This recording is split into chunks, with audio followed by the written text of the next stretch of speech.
অনেক দিন পরে আজকে একটা জায়গায় ঘুরতে যাব। তো কোথায় ঘুরতে যাচ্ছি সেটা তোমরা জানতেই পারবে। তো ঘুরতে যাব দেখে আগের দিন রাতেই কিন্তু আমি বাড়িতে চলে এসেছিলাম, মানে বাবার বাড়িতে। সেই জন্য সকাল সকাল উঠি মা কিন্তু এখানে মেয়ের জন্য রান্নাটা বসিয়ে দিয়েছে, কারণ যেখানে যাব ওখানে গিয়ে তো আর বাইরের খাবার মেয়েকে খাওয়ানো যাবে না।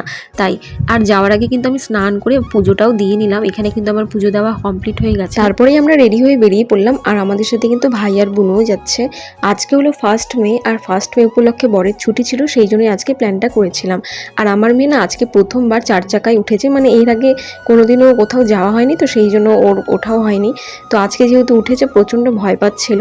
তো যাই হোক, এটা দেখে তো তোমরা বুঝতেই পারছো কোথায় এসেছি। এটা হলো শিলিগুড়ি সিটি সেন্টার। দূরে কোথাও আর গেলাম না, কারণ মেয়েকে নিয়ে যেহেতু প্রথমবার বেরিয়েছে সেই জন্য কাছাকাছি এসেছি।